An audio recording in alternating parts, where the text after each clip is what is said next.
Welcome to Nieuw Rechts, or for our English listeners, New Right.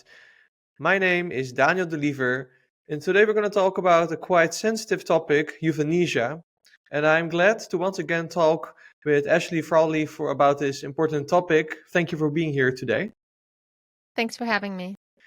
And for those that don't know you, in our last talk, we talked quite a lot about your background, but in short, you are a well-known sociologist and author who wrote books such as Semiotics of Happiness, where the rhetorical beginnings of a public problem, and you specialize in analyzing social problems and policy that we have revolving around different layers like individuals, families, and last time we also talked about how you are a defender of family autonomy. And today we're going to talk about something else because recently you wrote this report for the think tank MCC Brussels called The Case Against Euthanasia in Europe. And I'm looking forward to talking about it because, like I already just told you, it's something that's barely discussed in the Netherlands. And I think it's one of the countries where this is also very applicable. But before we go into it, why did you actually want to research this sensitive topic? Well, it's quite interesting because I had always, I had not really given the topic a huge amount of thought. And in fact, I'm Canadian. And when it was sort of being debated in Canada or in the news in Canada, I was completely passive about it. I basically took the headlines at face value, which is quite unlike me. But I mean, you've only got so much, time that you can devote to studying the construction of so many social problems. And at that time, I was working more on construction of mental health and that kind of thing. And I am a big believer in autonomy, freedom, the ability for human beings to kind of reflect and choose. And so I just thought, yeah, that's fine. That sounds fine. It was framed as just for the very end of life, very rare sort of thing. And I was, it's something that I was in favor of. In principle, and had always been. And then slowly, these stories started to trickle through from Canada, starting around 2018, 2019, 2020. And I realized, oh my God, something really bad is happening here. This has nothing to do with autonomy. It's the opposite. Autonomy is based on a deep belief in the value of human life, that human beings alone have access to reason, and this makes our lives extremely important.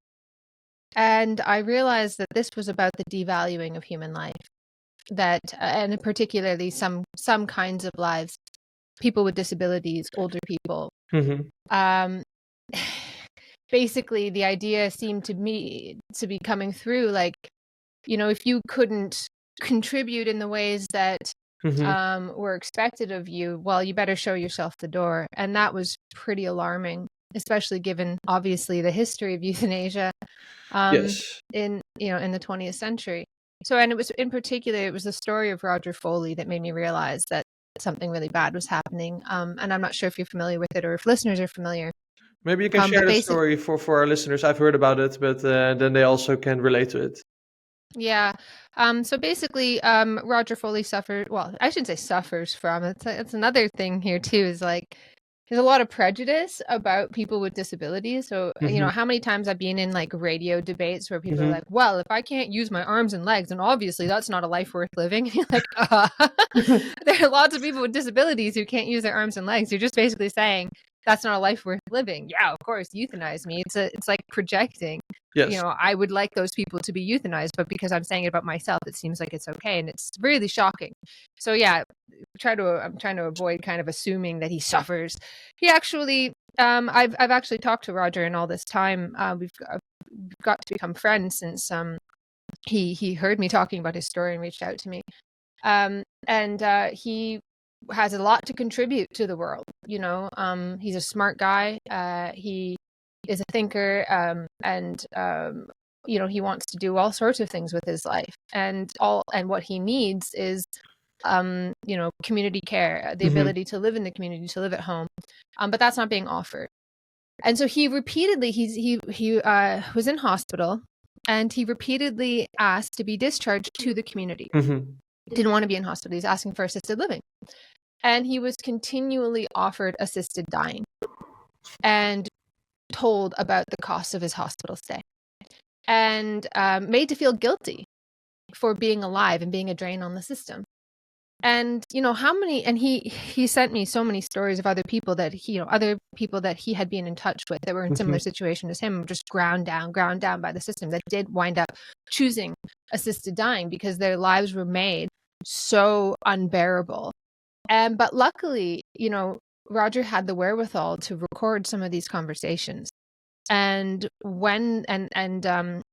he was persuaded to take them to the media. And when these recordings made their way onto the news, it caused a huge uproar. But basically, they were saying, here are your choices. You can pay $1,500 a day to stay in this hospital bed. You can be discharged into the community with very minimal care workers available. He can't use his arms and legs, right? So he needs somebody in his house. And that was the situation. The limited availability was the situation that put him in hospital in the first place. He became very ill. And so that was a certain death. Or he could choose assisted dying. And they tried to sell it to him like, oh, this is your autonomy. This is so great. And for a second he was convinced. And he became like an advocate, and he was like, oh yeah, this is about me expressing my autonomy. And then he realized, no, actually, I don't think that's really what's happening here. I'm being hoodwinked. I'm being told this is an expression of my autonomy, but they really want me to vacate this bed at all costs. And so it became very, very clear that, Canada has a really crumbling healthcare system. There's a housing crisis, homelessness, drug abuse, people out of work for a wide variety of reasons, proliferation of diagnoses. All of this stuff doesn't help. Mental health diagnoses, this sort of thing. I'm not talking about like serious mental illness, which contributes to homelessness. I'm talking about, the more diffuse kinds of labels of mental ill health that people are encouraged to take up, and how this feeds into joblessness and all these problems, right? Yes. And then so you create this problem of surplus population about which nothing can be done. And so I could see the temptation to use this, and that seemed to be what was happening. Recent surveys showed that a third of young Canadians think that it's fine to euthanize people for homelessness, for poverty, for social problems. And ethicists are making these arguments as well. They're saying, well, look, since the world's not going to get better anytime soon, not euthanizing people is harmful. They're actually making that argument for whatever reason, for social injustice. Well, we're not going to solve these problems, so we should euthanize people. And given the legacy of the 20th century, the fact that people are making these arguments is really, really shocking. Sorry, I know I'm going on, but if I could just make one more point. Of course. I've had a lot of vitriol online, it comes with the territory or whatever, but it's interesting because one particularly nasty troll, before I realized that he was a particularly nasty troll, I legitimately suggested, I said, you should read one of the earliest defenses of euthanasia in Germany, from which is taken the phrase "life unworthy of life." Excuse me. And he got very angry. He was like, "How dare you suggest that I would be on board with a Nazi blueprint for genocide?" And I was thinking, yeah, obviously you've never read this, because if you did, you would know that it was not a Nazi blueprint for genocide. It was based on free will. They made that argument on the basis of free will. They said these were lives to which most people would not subject themselves. They involved a great deal of suffering. And most people who are disabled, who have mental illnesses, who live in asylums and so on, they want to die themselves, or they would say so if they could, if they were not idiots and imbeciles. But this was quite acceptable language at the time. And it was based on mercy. And it was based on free will. And, there was talk at the end of it of people who are burdensome, which, by the way, people make this argument now. It slips through all the time. But for the most part, it was not like this hate-filled document. People think like, everyone thinks like, if I was in Nazi Germany, I definitely would have stood up to things. And you don't realize, like, the past is not so much a foreign country as you imagine. This stuff was convincing. It was convincing. It was particularly convincing to the well-to-do of society, who felt that it was their job to plan society, to make things go well, to manage populations. For them, it was just an inevitable question of science. And it was very, very convincing. Vergeet de NOS en de NPO. Het is tijd voor Nieuw Rechts. De nieuwswebsite voor rechtsdenkend Nederland. I think once you read one book, you will know that you will not be different. This book, probably you know of it, the Gulag Archipelago by Solzhenitsyn, and it kind of shows that every person, every normal person can be persuaded by these very radical ideas, no matter if it's Soviet ideas or let's say Nazi ideas. Only a very small people would resist that, and we of course all want to believe that we are part of that. So I agree with you. This is a very dark. It has a very dark kind of undertone. But do you think, because you started this conversation with saying, okay, I used to believe, based on the principle of autonomy, that people can make these decisions. Do you think, still in principle, that people should be able to make this decision? Maybe not in a way that they are persuaded by the government, but do you think there's still some cases where people should be able to make that decision? Suicide is not illegal pretty much anywhere in the world. You are free to end your life. You're completely free to do that. You don't need the state to say it's okay. You don't need a bureaucratic process. You don't need anyone to pat you on the back. You are free to do that. I hope that you would not do that. I hope that in a good society, a society that believes in the value of human life, we would, when you see somebody, this is the analogy that Kevin Newell often uses, a historian. He says, if you see somebody, I would hope that if you see somebody climbing over the railing of a bridge, you wouldn't come along and offer them a push. You would try your very best to tell them that their life was worth living to prevent that, because the value of preserving life is so powerful and so important. I mean, we're the only, there's this enormous misanthropic ethos in our society, this devaluation of human life, the human being just a plague on the planet, it's the human footprint is this bad thing, overpopulation. And so this idea that we've imbibed so much this idea of life, that human life is just horrible, that it seems very difficult to argue. It sounds like religious. I'm making a completely secular argument here about the value of human life, but it sounds almost religious and passé, even to suggest that there's something special about humans. It seems mad, because obviously there's something extremely special about humans, because we're having this conversation and we're the only ones that do that. You know, like a lion will eat the last antelope on the planet. It doesn't care. Human beings will project value onto that antelope and try to save it. You know, we're the only ones that are capable of doing that. And I just wanted to say too, I will come back to your question, but you said that a lot of people can be persuaded by these things, but I think also people can be persuaded against them, or else I wouldn't be making this point. And I think what has happened is that not enough people had stood up and or been listened to. Like it was the church for the most part. I feel like the church gets and religious people gets, you know, a lot less credit than they are due for standing up to a lot of what was going on. It was families who stood up for their loved ones, because you know, obviously the first people that were being euthanized were people in disabled people and people in mentally ill people. And they had to cover it up, because people were actually, the vast majority of people in society would not have been on side. And it was like the well-to-do in society that thought that this was just inevitable, and people were just not ready for it. So they had to lie, and they would send letters to families saying like, oh, your loved one died of cholera, your loved one died of a heart condition, your loved one died of pancreatic whatever. And they're like, I don't think so, because my loved one had, you know, like that. I don't remember what organ it was, but there was a case where they're like, they didn't even have that organ. So it was a lot of the families that stood up against this. And it's funny now, because there's all this talk of like, oh, it doesn't really matter. Nothing a pro euthanasia advocate can say to a person is coercion. It's all just part of autonomy. But then they're like, but when families try to stop them, that's coercion. There was even suggestions in the UK debate that should be outlawed, that families should be, who try to, and right now, a lot of the people who are standing up against it are people whose family members were killed and they had no idea. You know, people with history of depression, people in manic episodes, they just find out that that this person was euthanized, because the doctor-patient relationship means that you can't tell anybody, right? So there are all these awful clandestine things. But anyways, on principle, I think there's no, you have the free will to end your life if that's what you want to do. And actually, I have got a podcast on my own YouTube channel if anybody wants to look at it. But I interviewed Kevin Newell about this quite a while ago, maybe about 8 months ago.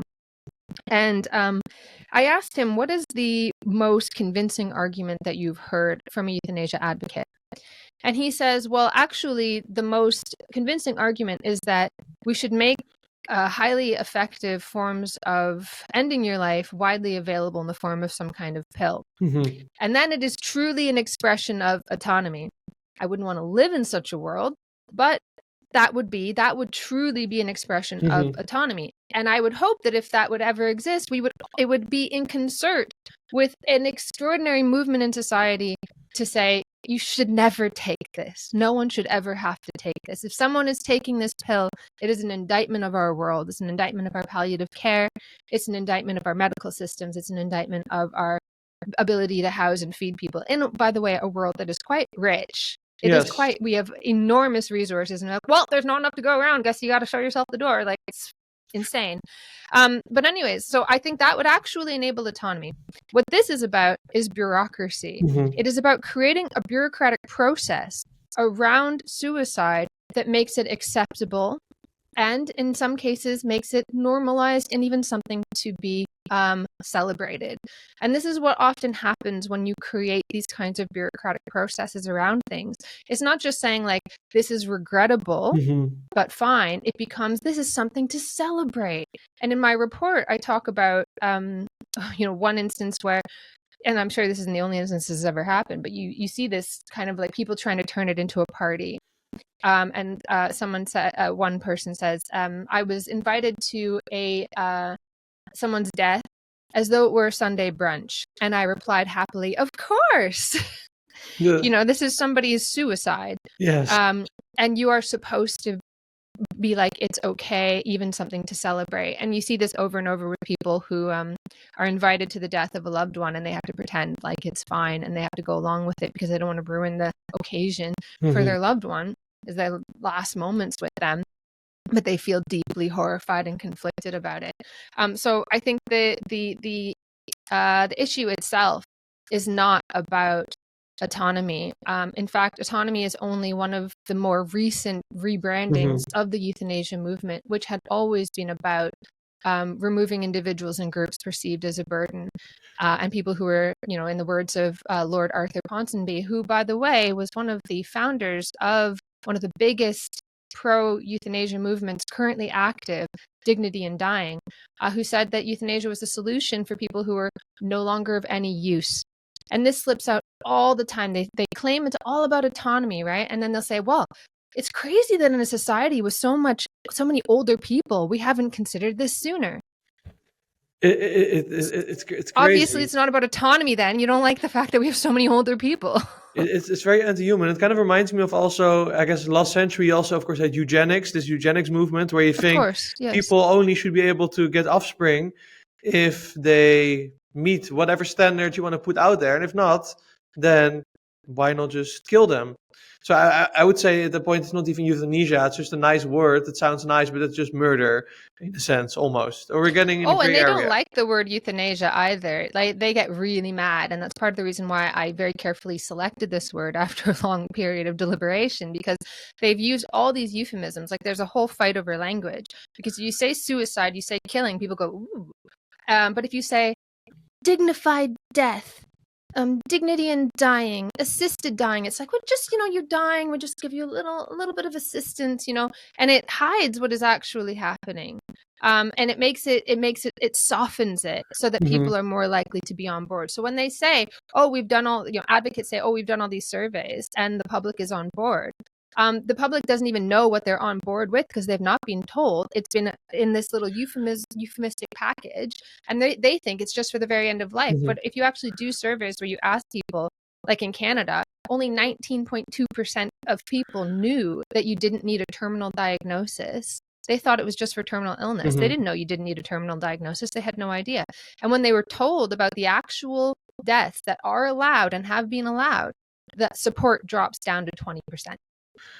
So people Mm-hmm. are not actually in support of what really happens, which is an expansive and open euthanasia program.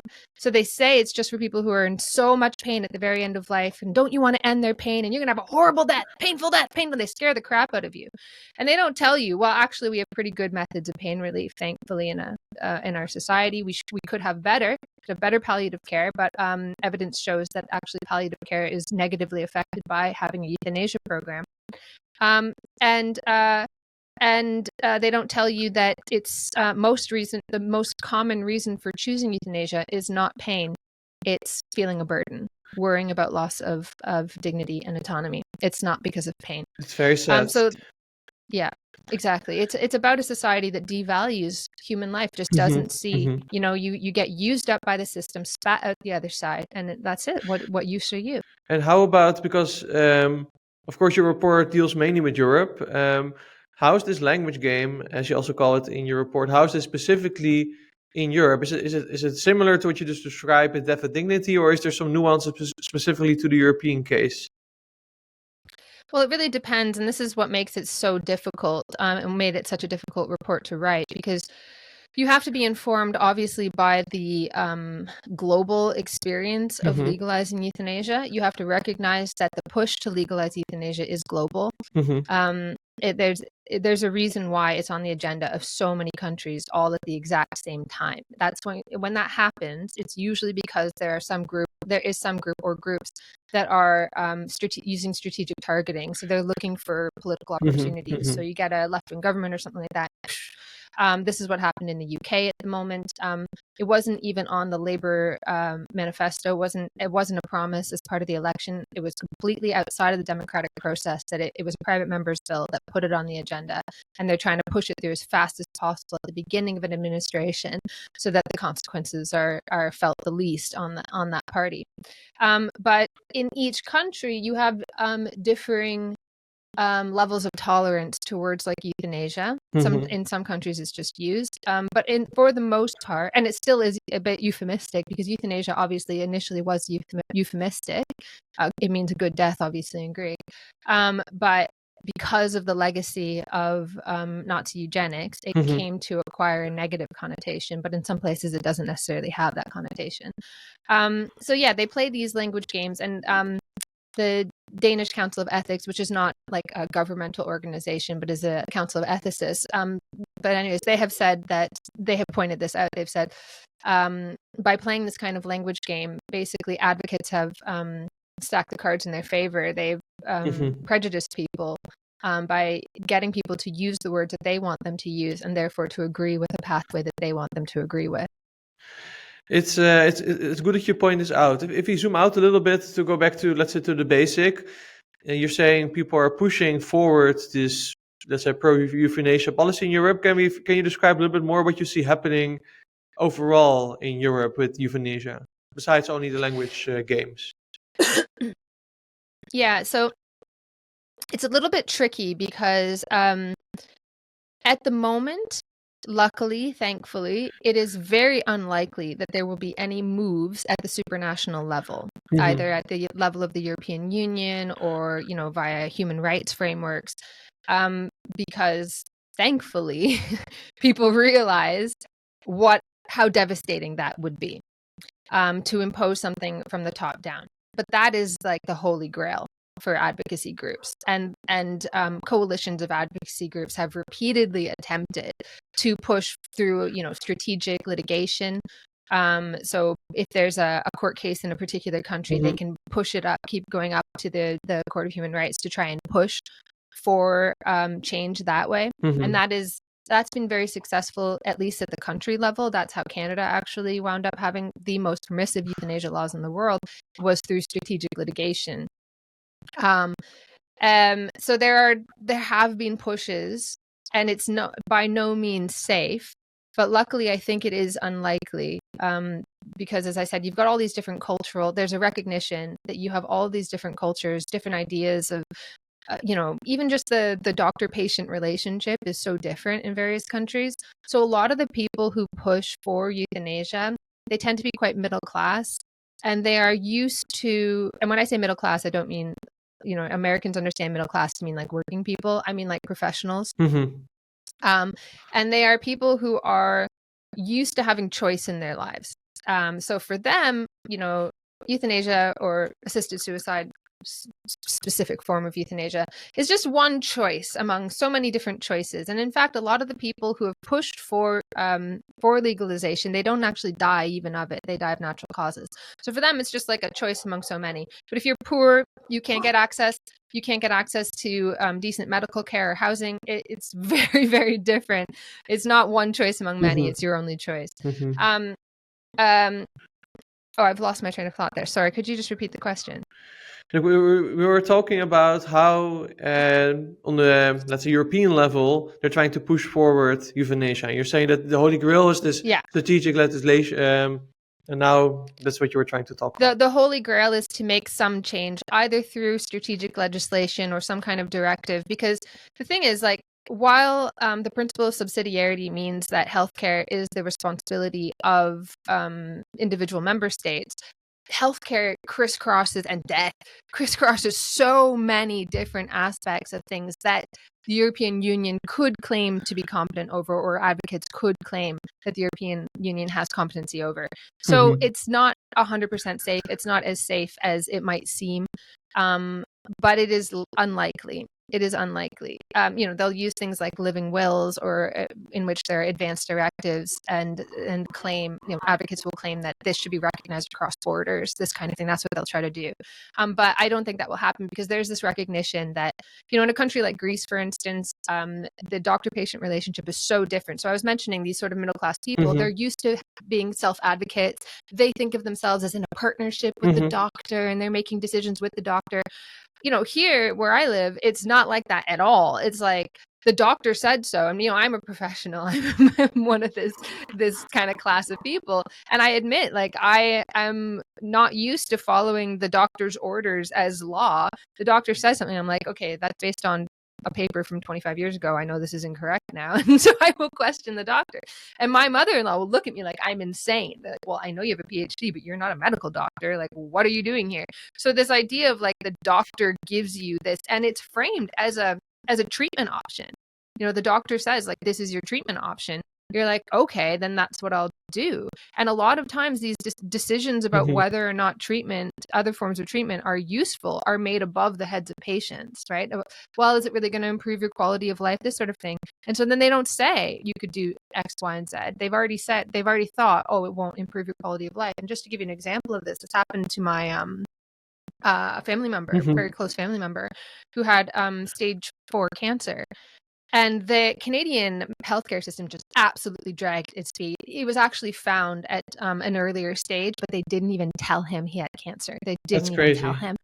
He only found out when he went back to his GP, and they were like, oh, well, let's sit down. And then they had to restage it. And the appointment for restaging, months down the line.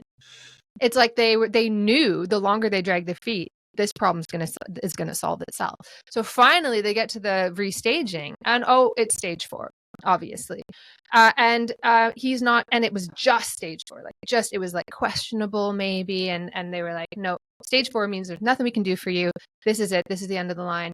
And I know that the reason why the doctor was saying this was because although there was a treatment available, the doctor was thinking, well, how many years is this really gonna give you? You're gonna have to recover from, but she didn't say that to him. She just said, that's it, end of the line, and offered him death. Those are your options.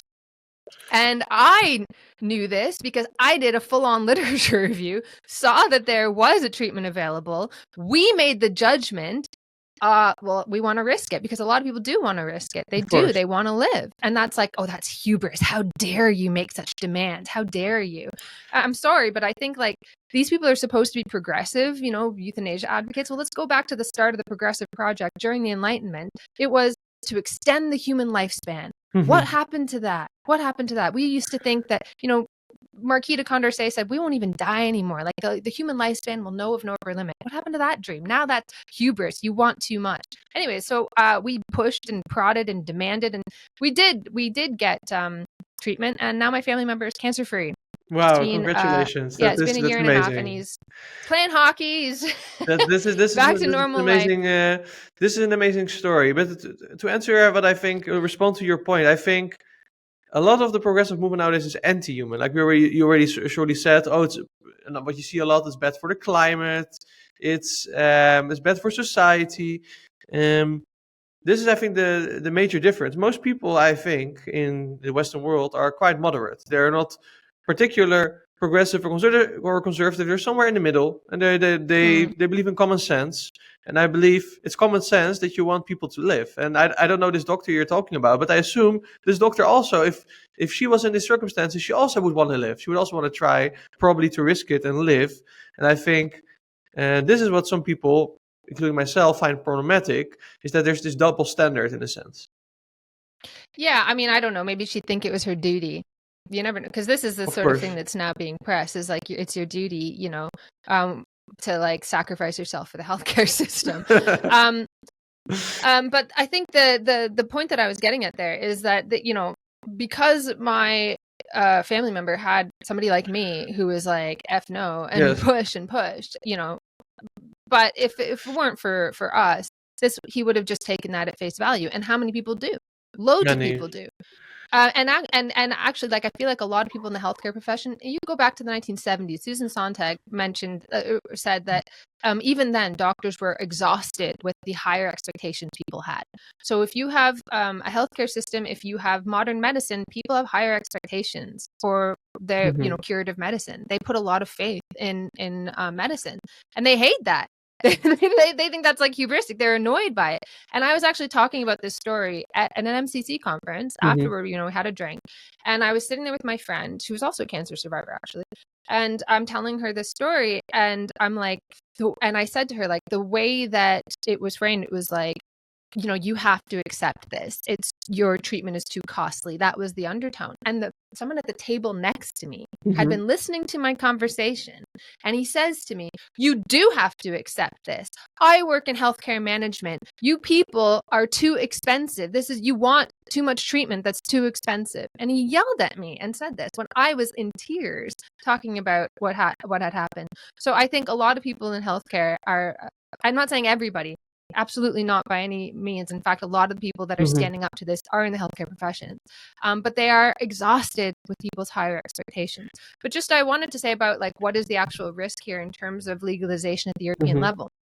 Because of these different relationships between doctors and patients and different cultures and so on, it is so risky to legislate at the European level. It would create a humanitarian crisis. It would create, like, ironically, if you made it a human right, it would create a human rights crisis. But I think the more risky, the more likely area where you will see legalization is what is happening now, which is through things like strategic litigation within countries, finding or strategic targeting of political opportunities within countries, favorable governments, good timing. And they've been so successful at this because the usual people that are against it, that will stand up against it, have been on the back foot. They did not even realize it was happening. There was almost no movement at all, for instance, in the UK, not in the European Union, but this is just an example. In the UK, the people who are organizing against it didn't even realize what was happening until it was already at the second reading. Like it was so fast. So they're doing it as quickly as possible with as little democratic debate as possible. Just the headline claim, this is just a rare thing, won't really change anything, just for the very end of life, when that's just a foot in the door. What they actually want is a permissive euthanasia policy. Look at the actual claims of advocates and what they want. And they will say it outright too. They will bring up cases that would not be allowed given the restrictive legislation they start with. They'll talk about people with disabilities, but they're talking about terminal illness. So people with disabilities are not terminally ill necessarily. So they want an expansive thing. And what they'll do then is they will use success in one country to create a domino effect in surrounding countries. So they'll say, oh, this is like a sea change in public opinion. This is the progressive, you're left behind, mean to bring all these countries in line with, they'll say, in line with this country, with these countries, with the majority. And then once they get the majority of the European Union, they'll say, we should all be in line with the majority of the European Union. So that's how they'll do it. So there has to be an organized defense against this, even though it may not cascade from above, it'll probably cascade, sort of horizontally. That's where the organization needs to focus. So the foot in the door is basically in two ways. First of all, it's the foot in the door that once there is literally a foot in the door in a country with some some more legislation, that then they will try to move it and liberalize it so it's can be applied more often. And then there's also at the same time use the strategy to use it in different, but for example, neighboring countries. If I understand you correctly. That's exactly right. Yeah. Yes. So they'll use that to push for other countries to legalize, and they'll use it as the beginning of a more liberal policy. And that is exactly what happens in almost every single country. You can look at the report. I've looked at the debate in every single member state, and every single member state that has legalized is currently debating expansion. Every country, unless it was like passed 5 months ago or something like that. It's crazy. We have also some cases where this drug that was used for euthanasia, there was this company that was selling it, who was now banned. We had the last few years, we also had some drama in the Netherlands. But actually, funny enough, I was talking to an immigration researcher who got a lot of criticism for, his name is Jan van der Beek, and he internationally is now also getting more well known for talk about immigration because he calculated basically the cost of immigration in the Netherlands. But he said, we already have in the Netherlands that we basically calculate how much one human life is. It's like 80,000 euros per year. We think it's worth it. If it costs more, then we basically don't want to pay as a system of healthcare for this extra year of human life. So this is already. I did not know this even, and even though I went to school to become a psychologist, I never heard about this in my education. So it's kind of crazy that we have this kind of policies, and even some professionals have no clue about this. And it's let me tell you a small anecdote about it, because psychologists are also kind of bad in this sense. I remember when I was still a student, I was living in a student house with with someone who literally just graduated, and he basically was getting in charge together with the doctor of euthanasia in an elderly home. And basically the doctor said, I'm too busy, so basically I will sign whatever you put on my table. I will not even look at it, and you can basically just decide it. And it's someone, I don't know, maybe 25 years old, just starting out as a psychologist, and he's basically deciding of all this. And this is of course not well known, so I think it's kind of a bizarre situation that we got ourselves in. Yeah, there are all kinds of stories that are leaking out now, and people don't want to face them because, it's amazing because we have a deeper debate about prisoners than we do about, disabled or older or ill people or people with mental health issues. So there's this whole debate, it's pretty well accepted that part of the reason why you shouldn't have a death penalty is you could be putting to death, innocent people, and it would be wrong to kill even one innocent person for the greater good of killing a murderer, whatever it might be. But I have regularly heard, in fact, the day that the second reading passed in the UK, an MP went on Times Radio and was like, we heard all these stories about vulnerable people who might be pressured into it. And, but I just don't think it's enough to deny people a dignified death. And it's like the medium cases of the idealized case of the person who has this wonderful, peaceful death, a family all around, which, by the way, you don't need a bureaucratic process for that to happen like that. That just happens. You can have a normal death without someone injecting you. That normal case is used, and there's just no amount of horrible cases that could dissuade people, because I think people are afraid. They're afraid of becoming ill. They're afraid of becoming disabled. They're afraid of getting older. They're afraid of dying. And so they see that as a way out of all of those fears. And so it's amazing how little anybody cares about how many people you need to throw under the bus to get you that dream of a painless death.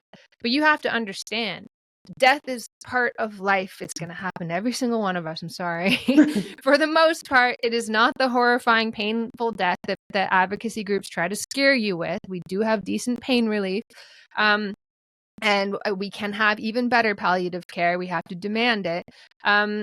you don't need to have that. And you probably underestimate the degree to which how incredibly resilient people are, how much you can adapt to having a disability. It was funny because when I interviewed Roger Foley for my channel, and he gave the most wonderful speech of what it was like for him to accept the fact that he was going to be disabled, and that he would be progressively more disabled as his time went on. And it was funny because I have to admit, that day I was looking up cosmetic procedures, and I was thinking, I'm getting a little older, maybe I'd like some cosmetic procedures. And he says, if you're getting older and your face is getting wrinkly, and you feel like you don't want to show your face to the world because of this, and you can't accept it, well, that's not a way to live. You have to accept that's something for all of us to come to terms with, that there's something wonderful, and a whole new things can open up. You have no idea. And like Kevin Newell says, like even people who are dying are still living. There are things that need to be said at the end of life. There are moments that people spend together, that we realize our humanity as well when we care for each other. That those last moments with people. There was a wonderful line from, I think it was a vicar, who said, "I want to be a burden on others, and I want them to be a burden on me. It's called love." I want to be a burden on my family. I want my family to be a burden on me. I want to care for them. Yes. And this idea that they would be burdensome to you is just so shocking, so disgusting.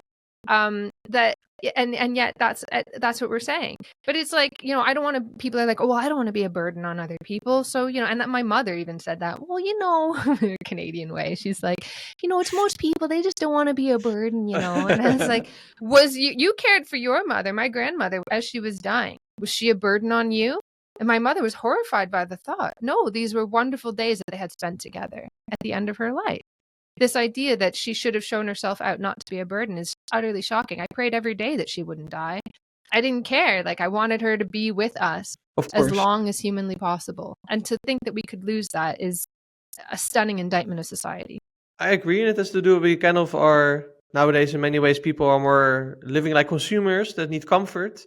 It's the same thing as we talked about last time. Also, when you get a child, your child will be a burden on you. I can speak as a young parent myself, but that indeed is also part of the beauty of and most life. People see it that way, right? When it comes down to it. Exactly, and the same is with the beginning of life as it's with the end of life. I agree with you, and it's said that this is what society has come to. And one of the interesting things that you also talk about in your report is that should be more stigmatized, like suicide, euthanasia. I think you made a quite good case why human life should be dignified, but why do you think stigmatization will actually solve this problem that we're now in? No, I don't say that it should be stigmatized. I say that it is stigmatized. Suicide is stigmatized. Okay, yes. And it is stigmatized for a reason. Because it is an extraordinary rupture. Because every human being is also embedded in a community and a family and networks and so on. And the death of this, and not just suicide is stigmatized, but death generally. And most cultures have some kind of taboo surrounding death, and because it is this enormous rupture, and to prevent it ever from being treated in a blasé manner. So it is stigmatized. And what I think is happening through this bureaucratic framework is an attempt to destigmatize it. That by submitting yourself to this bureaucracy, and I use the example of Oregon, which basically explicitly says this, your death will not be recorded as a suicide if you follow this procedure. If you submit to us, then we will absolve you of the guilt. So it becomes this kind of secular sacrament, a kind of quasi-religious sacrament, where it's like, we will absolve you of the taboo so long as you go through this, what's the word I'm looking for? This process, ritual. So long as you go through this bureaucratic ritual. So what I'm saying is that is a dangerous destigmatization of death. We must never do that. We must never treat killing people in such a blasé manner. And stigmas are not always good, right? Stigmas can be holdovers. Stigmas can be Things that are related to, the need to be useful in, and our increasing fragmentation in society. So like, there's no one to care for you when you get older because you're not going to be close to your family members anymore. The demand for labor market flexibility, go where the work is, having a family is a barrier to that. Having loved ones to care for is a barrier to that. And so, that there are stigmas surrounding things like disability. Ironically, though, like, mental ill health is becoming destigmatized in ways that I think are also unhelpful. But the stigma surrounding disability remains extremely powerful. And I think that's kind of a holdover. That's part of this need to be, useful in particular ways, to be flexible and mobile, and be used up, and be free and willing to be used up in particular ways, that leads to this kind of like, well, if you can't do that, you're a burden. You're a burden on society. There's only so much to go around. Make way, make way, make way kind of thing. And anyway, there are too many people, so how dare you be another useless mouth to feed? And like that, the expansion of those categories, what scares me is that there can be an expansion around, older people. We've seen like the generation wars where people are talking about boomers, and boomers are like a plague on society. People joking during COVID that COVID was a boomer remover. At the same time as like saying, oh, you're going to kill granny if you don't listen to our diktats. They were at the same time, and even now fantasizing about throwing grannies down the stairs for voting Trump. So there's this awful kind of like anti-human stigma surrounding like being old, being sick, being, having certain ideas, being older people are supposedly conservative. So all of these stigmas I think are really dangerous and worth thinking about. But if you think about the stigma surrounding death and suicide, I think it actually has a much more powerful and long-standing, the stigma around disability is long-standing too, but it had sort of different motors. But I think it is a powerful pro-social kind of stigma that recognizes the depth of the rupture when a person dies and when a person commits suicide. And I think the removal of that in a very clandestine way, by the way, it's not like, the stigma around suicide is not actually being like, they're not saying, let's remove the stigma around suicide. They're saying, oh, it's so terrible that people commit suicide. This can be a form of suicide prevention. No joke. That argument is actually made. I think I quote it in my report, but you can see it recently in the UK as well. Let's just say it's a very creative way of thinking. That's the most positive way I can phrase it, but it's ridiculous. But so they're removing stigma around just this particular kind of suicide, this particular kind of killing. But are you hopeful in general that this trend will be countered? Do you see in Western societies or European societies, do you see signs that people are standing up and that we can have, let's say, normalization of this debate? I think I am optimistic. I have seen more people turn against it that had previously been on side, like myself, when they learned more about what was going on. And I have to say, like, the more that I learn, the more horrified I become. I was even when I was writing this report, I was operating at the level of, theory and thought and morality and so on.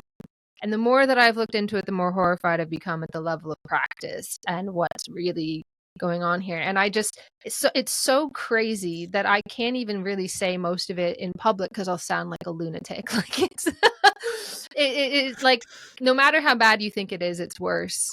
You can go on my channel and have a look at my interview with Roger. And, someone got in touch with him to interview him about the environmental benefits of euthanasia.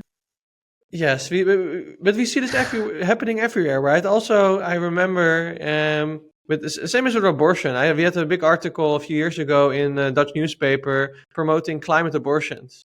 And I remember this very well because it was the day before my wedding. And I was in Israel where I got married. And we had the boyfriend of my wife's, then fiance's best friend, who is from Austria, who is, let's say, a little bit more progressive. And he was shocked that I was against climate abortion. That was in his mind, I and I'm quoting, I was the most conservative person he ever met for being against this, and I assume it would not be very different from euthanasia. Oh God, yeah, and it's if you look into like some of the funding backers, like Cadbury Trust and stuff like that, who were open eugenicists, and a lot of the front of it is like climate change and stuff, or not in the front, like in the back. in the background, in terms of their the goals of certain organizations that have been clandestinely involved. They are environmentalists, but there's all sorts of things that push people to do this. But I think it's generally a deeper kind of anti-human trend. And that's the thing that really worries me. Although I have seen a lot of pushback and I've been really heartened that people have come on board, a part of me thinks it's too late. Why? It's very disorganized because it's already going to pass probably in the United Kingdom. If you're going to like organize if you're up against a very organized movement for something, you yourself have to be very organized. But there isn't really very much. It's like a lot of different people have said things about it, but there isn't any organized opposition. So any groups that were pre-organized about it, they've been on the back, like religious groups that would normally be against it, they've been on the back, but they're focusing on some other issue, and it's like, oh shoot, it's passed, and that scares me. The other thing that scares me is it's become more and more difficult to argue for the value of human life. That feels like at the cultural level something that very few people really and truly believe in, and that is very scary. I agree. These are scary times to live in. That's true, although I by nature can be an optimist. I hope that this conversation will inspire people to actually organize. It also brings me to the point where if people want to follow you, let's say people are now also motivated, want to know more from your point of view. You of course already mentioned your channel. Where can people find you? Sure, I'm Ashley A. Frawley on X, I'm a MCC research fellow, and we're doing a lot of different debates about this and public events. We just did one recently. Hopefully we'll do more. I'm also releasing another report, like a sort of mini report to tackle some of the biggest arguments people make in favor of euthanasia. So if you wanted to read that, I recommend you visit the MCC Brussels website. Thank you so much. I think it's a very important topic to discuss. I'm glad that you came on Nieuw Rechts to discuss this. Thank you for being here today. Thank you so much for having me. And also thank you very much to our Nieuw Rechts listeners. If you want to make this kind of conversations possible, please consider subscribing at nieuwrechts.nl or following us at our social media channels. It really helps us to reach out to more people. So thank you, and I'll see you in the next one.